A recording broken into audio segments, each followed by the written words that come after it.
to the Kemetic How-To Guide for Egyptian Pagan and Kemetic practitioners. I'm your host, Sharon. In a previous episode, I talked about an interpretation of the deity Set that seemed a little problematic. Since the time that I taped that episode, I discovered some interesting things, including a book that led me to researching a particular path that sheds a little bit of light on that interpretation. So, to recap, what I had talked about earlier was that there was someone who had what I took to be an unverified personal gnosis, a UPG. You'll hear that mentioned a lot, and that basically means a personal revelation that someone got that may or may not reflect common practice or historical tradition. This particular interpretation was that Set did not premeditated and in cold blood murder his brother Osiris, but actually the gods decided, you know what, there's no one to rule the land of the dead, somebody needs to do it, and Set was the only deity strong enough to kill another deity, so he reluctantly took the task. When someone told me this, I thought they were nuts.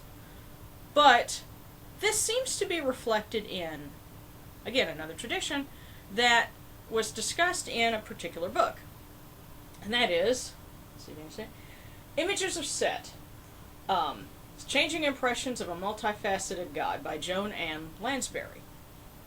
Some folks on the Following the Sun forum talked about this book as a possible reference for information on the deity Set. And so I said, well, I need to read this book so I know what it's talking about, and maybe I can give it a review. My review of this book is mixed, because it's obvious that the author did a lot of research, an awful lot of research, and being an artist, she went and hand drew copies of a lot of different illustrations. And a lot of these, let's see if you can, there's a lot of glare on this page, let me see if I can bring it up here. Okay. A lot of these I looked at and I said, oh, I recognize photographs of these historical artifacts. She obviously took a lot of time to draw them, and in some cases found pieces of the same artifact that were published separately and put them together. This had to be, a work of many years research, and a lot of effort in the illustrations.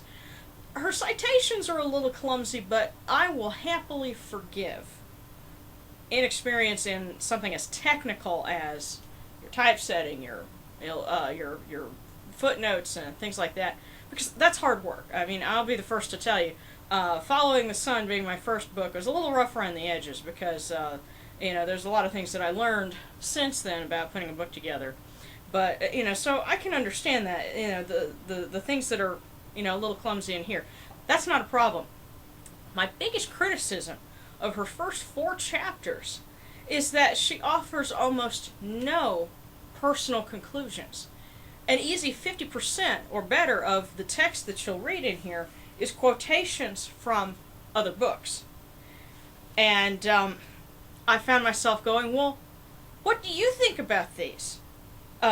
These sources that she quotes very heavily from a book called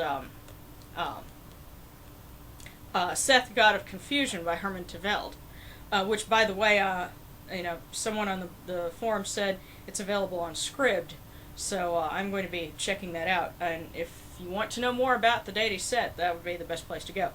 She draws heavily on that in this book, and I found myself going, well, do you agree with what you just quoted? Why or why not? In your own words, what does this mean? And I didn't get any of that until Chapter 5, which is the 21st Dynasty and Beyond. For one, that's kind of glossing in one broad stroke what historians know as the Third Intermediate Period, the Late Period, and then the Greco-Roman Period. And those are, especially the Third Intermediate and Late Period, that is one of the most overlooked areas of Egyptian archaeology. And she kind of fell into that trap by just sort of glossing over some things. Another thing I noticed is that her quotations became more broken. Instead of having a very long one, something that one of my professors in college would have said, this belongs in a block quote, not in the body of your text. That stopped in chapter 5. And suddenly she began to paraphrase things, even state an opinion. And the quotations were a little more broken. One of the problems with this is, if you're trying to construct an argument about something, and anytime you're trying to convince an audience of something, you're making an argument. You're saying, this is how I see something and here's why. By suddenly going to skimpier quotes, and not getting the whole section like she had done the previous 4 chapters, I'm starting to wonder, okay, do you still agree with this? Or are you still relying on, what the original source said? Or are you, putting more of your own interpretation? Or are you being more selective? And why? Another thing that I noticed, okay, for one, at this point, this is where she makes the assertion that Set killed Osiris because Osiris had to die in order to become Lord of the Underworld, Lord of Duat. And you know what? Maybe we can implicate Jehuti in this too, aka Thoth, because he might have suggested that this be done. By the way, you might hear in the background a little bit, there's a storm front moving through, so appropriately enough, there's a thunderstorm going on, which, perfect weather for Set. But she makes the same assertion, or interpretation you could say, about Set that I had encountered on the House of Nature forums. So they have to be getting it from somewhere. Where, we'll find out in just a minute. Another thing that I noticed that she does in chapter 5 is dealing with foreign deities, because Set was over foreign lands and had a taste for foreign things. He was given 2 foreign wives in later Egyptian history, Anat and Astarte. But she seems to go out of her way to link Set not only with Baal, who is the Canaanite storm god, but also, towards the end, she tries to link him with El, another Canaanite deity who later became known as Yahweh, who modern Christians know as Jehovah. That's kind of an odd link to make. Well, it makes sense when she gets to the final chapter, chapter 6, the 21st century and beyond. Hey, that's us, right? Modern paganism. Well, don't get your hopes up. Kemetic Reconstructionism and Tamarin Wicca get 2 sentences in that entire chapter on modern worship of Set. 2 sentences, that's it. What's the rest of the chapter devoted to? The left-hand path. Ooh. 10 points. What persuasion must the author be? I wonder if it's Fellowship of Isis. I'm being snarky about this, but, don't take this to be a criticism of any particular group. This is just one of the things that kind of drove me batty at the end of it reading this book.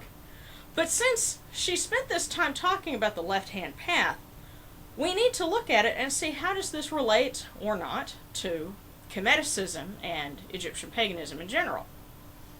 So, for starters, it's very easy with the left-hand path to say, oh, left-hand path, Satanism, right? If you do that, that's about the equivalent of saying paganism. Oh, you mean Wicca, right? Because it's the same problem. Left-handed path is a path under which Satanism happens to fall. It's the best known, certainly the most controversial, but it is not the only form of left-handed path. That left-handed path, as I have, I've spoken to people and I've, kind of compared. If you happen to be watching this and you are familiar with left-hand path or have practiced it, link us to some other videos or give some responses, because that way we can kind of educate the rest of the community about this. And again, there are some things that I have to say that are criticisms for the topic at hand, but I'm not criticizing the left-hand path. So, another interesting thing about it, the term was coined by the same person who kind of set us up for a lot of the misinterpretations about left-hand path. A certain Madame Blavatsky, who wrote at around the late 1800s, the turn of the century, was one of the founders of Theosophy, and wrote Isis Unveiled. She traveled extensively through the Far East, and in India, there is a sort of offshoot of Hindu and Tantra practices that is called the left-hand way. And so she translated it literally in describing it in Isis Unveiled. The thing about the left-hand path, or left-hand way, is that it deliberately challenges social conventions. And breaks taboos as a way of freeing your mind. It's considered in Tantrism the fastest but most dangerous way to enlightenment. And a lot of the taboos that they address are sexual in nature, or they would do things like meet and hold rites in graveyards, which are considered very unclean in Hindu practice. And what's interesting is, if you talk to left-hand path, any system, any path that follows a set of ethical guidelines is right-handed path. This includes not only the Abrahamic faiths, Judaism, Christianity, Islam, but also Wicca and Kemeticism. Those are right-hand paths because you have a set ethical standard, the 42 Negative Confessions, for example, that we just talked about in a previous episode. Those kinds of things. So, left-handed path is not Kemeticism. If you were to practice both of them, those would be separate things. Unless you figured out something else you want to, share with the rest of us. But left-handed path is often equated with Satanism, black magic, things like that. But it doesn't necessarily involve that. It does tend to involve a lot of ceremonial magic. I gathered that things like Thelema, could be involved with that. And I know there's at least one person that mentioned that in the forums. Go ahead and fill us in if you know some things that you can add to the discussion. But with regard to Satanism, which does draw back to this, you have within Satanism two different types, if you will. There is the atheistic Satanists. They don't worship Satan as a deity. That is a concept, an archetype. And if they worship anything, really, it's themselves. They make themselves deity and, the center of their own universe, if you will, and, seek enlightenment that way. But you do have the theistic Satan worshippers. They do worship Satan or another form, which can include Set, and that is their high god. Here's my contention. Okay, the left-hand path is separate from Kemeticism. So why are we referring to someone's work dealing with the left-handed path and their interpretation of Set for a Kemetic interpretation of him? The thing is, what they do with Set in left-hand path is actually rather similar to what how the goddess Isis is dealt with in the goddess religion. And here again, I'm not trying to criticize anyone, because I know I have viewers that are what you would say goddess oriented, or things like that. This is just there are specific forms of the path that shouldn't be confused. Just as if you're Tamaran Wiccan, you don't want somebody who's Celtic Wiccan trying to tell you how to interpret Egyptian deities.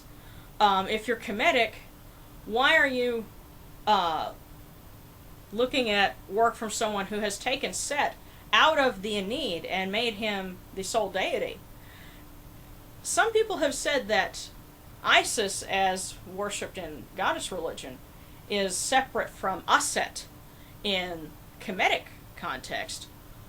What if maybe you should consider Set from the left-handed path tradition as different from Setesh or Sutekh from Set from Kemetic practice? This is something that I'm throwing out there. Here's another thing. there's a review of this book on the back, and it is by Don Webb, and it says underneath, High Priest of Set, Emeritus. Doesn't say where he's from, because he was the head of the Temple of Set, which it formed in 1975, and it is an offshoot of the Church of Satan formed by Anton LaVey. So if you've heard of LaVeyan Satanism, the offshoot of that in 1975 was the Temple of Set, and these are the folks that she's probably associated with, and they read this book and said, this is great. Okay, here's the problem. Kemetics try to explain to people up and down, Set is not Satan. But here we're reading from someone who is related to the Church of Satan, talking about Set. You've just taken your argument and blasted a hole in it. Because, you're dealing with people who their focus is Satan or Set. But he's not Satan. Not in a Kemetic construct, but again, that's what makes me want to tear my hair out. So what I say is, if you read this book, again, the first 4 chapters are great, because she talks about mostly dealing with artwork, and these are things that people had inscribed that show you Set, and how he was revered as a deity like all the others. But when it comes to how to interpret him, again, see if you can go on Scribd and find Set, God of Confusion by Herman Teveld. And otherwise, the rest of it we're going to have to write on our own. One thing I do want to throw out there, go and check out the blog, The Twisted Rope. That is by Devo. She's on, lots of different Kemetic forums, including Following the Sun. And what I noticed is, and also if you go on Shrine Beautiful, the picture of her shrine is there, she has Set and Osiris together in a shrine. Which, if you're familiar with the myth, they're like, hey, wait a minute, he killed him, what's the deal? Well, obviously she's found a way to have the two of them together and reconciled, if you will. That might be one answer right there. So go pester her, ask. Here's another thing that I've thought. And by the way, I showed you some artwork that I did. Yes, to me, Set does have that aspect as the bad guy. But that's not all there is to him. The problem with that book is she says, okay, a multifaceted God, but she didn't bother to give all the different facets. Because there's also Set. This is a little piece that I carved of him. One way you can look at him is, there's a very expensive word called apotropaic, meaning, to scare away evil. That's one role that he fulfills. If there's something big and nasty and threatening, you get something else that's big and nasty to protect you. That's what Set is, because there's an even nastier force out there, the serpent, the evil one, who the Greeks called Apophis. But you need someone that's just as fierce and terrible to take care of him. That's one of the things Set does. Another thing to consider, yes, in one tradition, he murdered Osiris. In others, he didn't. See, the folks that venerated Set on the other forum, I would have had a lot more respect for them if they would have said, well, in my tradition, Osiris drowned in the Nile. There are texts that support that. Or, well, for me, the Lord of the Underworld is Sokar. He wasn't murdered by Set. Or so many other things. Or I worship the archaic form of Set. Before the Osiris myth came into being, there was no Osiris being worshipped, for Set to have murdered. So, those are also aspects of Set. And a very important feature in Kemetic thought is that you can have multiple answers that are true, all at the same time, just not in the same instance, in the same context. Because, the sun, yes, that's Ra and his sun bark. It's also a beetle pushing the sun across the sky. It's also the winged disc. All of these things, and each one of those is true for a certain person in a certain context.